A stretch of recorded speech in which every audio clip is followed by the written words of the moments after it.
Okay, next poem, another Kipling. Gods of the copybook headings. You're okay. Ever since man climbed out of the trees and began walking around in an upright position, he has been using his improved posture and vantage point to try to find the easy way out. And the gods of the marketplace have been tricking him ever since. And Rudyard Kipling's day, when they were teaching young boys and girls how to write, they made them work in a copybook. At the top of each page was a copybook heading, usually some Judeo-Christian, hard work ethic, family value type saying, so that it was hoped that while Kipling's generation was learning how to write, he would also learn how to live, so the gods of the marketplace would stop tricking them. But just as history teaches us that history teaches us nothing, so Kipling's generations refused to learn from history and therefore was condemned to relive it. Out of his frustration for his generation's refusal to learn from the mistakes of the past, Kipling wrote this poem about the conflict between the gods of the copybook headings and the gods of the marketplace. And hopefully it goes something like this. As I pass through my incarnation of every age and race, I make my proper prostration to the gods of the marketplace. Peering through reverent fingers, I watch them flourish and fall, and the gods of the copybook headings, I notice, outlast them all. Now we were living in trees when they met us, and they showed us each in turn that water would certainly wet us, and fire would certainly burn. But they were totally lacking in uplift, vision, and breadth of mind.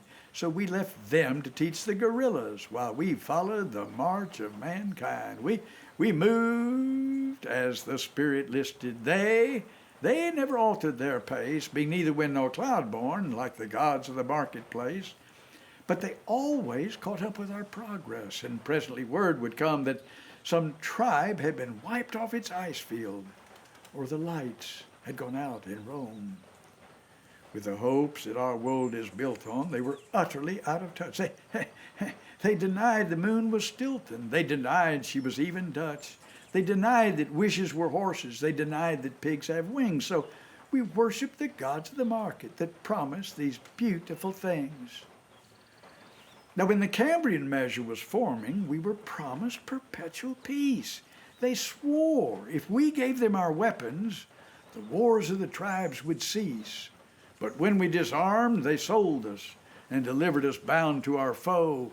And the gods of the copybook heading said, stick to the devil you know.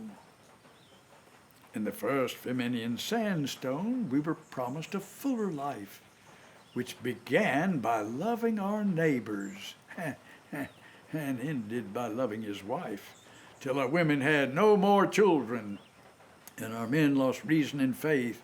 And the gods of the copybook heading said, the wages of sin is death. In the Carboniferous epoch, we were promised abundance for all by robbing selected Peter to pay collective Paul. But though we had plenty of money, there was nothing our money could buy.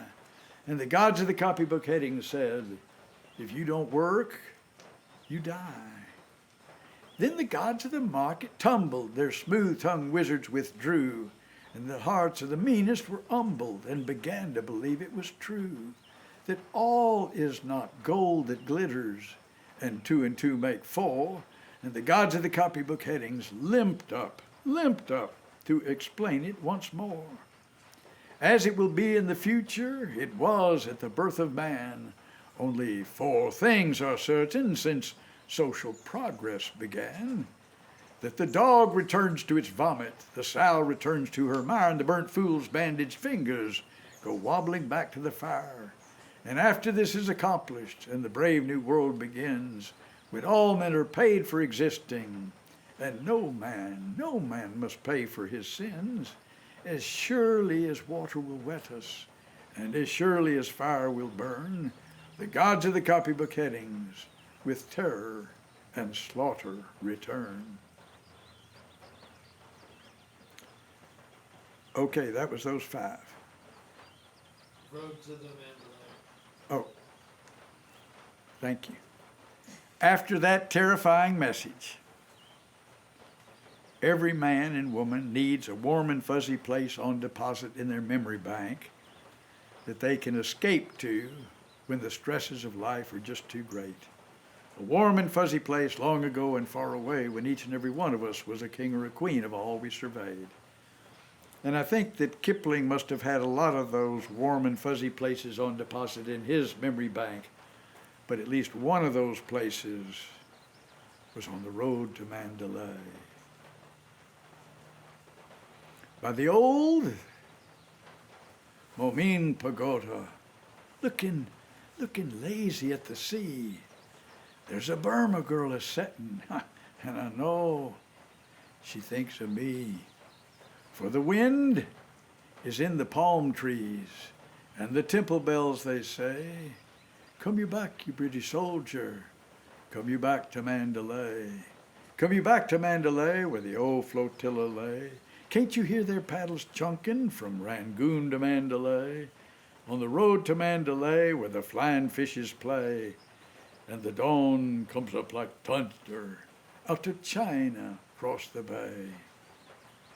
Her petticoat was yellow, her little cap was green, her name was Upiawala, the same as Thebaw's queen. I seed her first a-smokin' of a whackin' white cheroot, wastin' Christian kisses on an heathen idol's foot. Bloomin' idol made of mud, what they called a Greek god Bud, Buddha. Plucky lot she cared for idols when I kissed her where she stood on the road to Mandalay. When the mist was on the rice fields and the sun was dropping slow, she used to get her banjo and sing Kalalolo.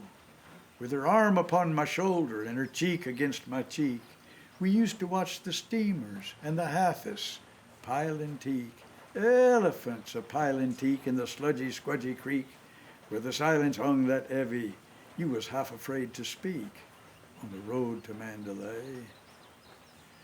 But that's all shoved behind me, long ago and far away, and there ain't no buses running from the bank to Mandalay. And I'm learning here in London what the 10-year soldier tells. If you hear the East a-calling, you won't ever eat naught else.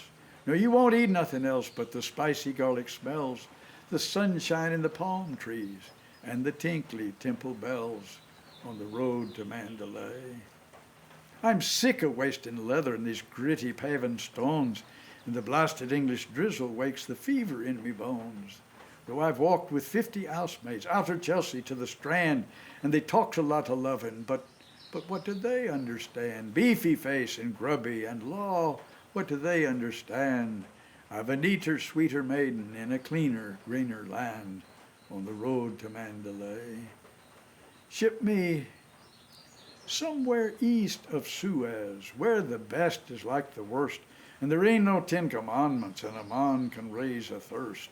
For the temple bells are calling, and it's there that I would be, by the old Momin Pagoda, looking lazy at the sea, on the road to Mandalay, where the old flotilla lay, with our sick beneath the awnings when we went to Mandalay, on the road to Mandalay, where the flying fishes play, and the dawn comes up like thunder, after China, across the bay.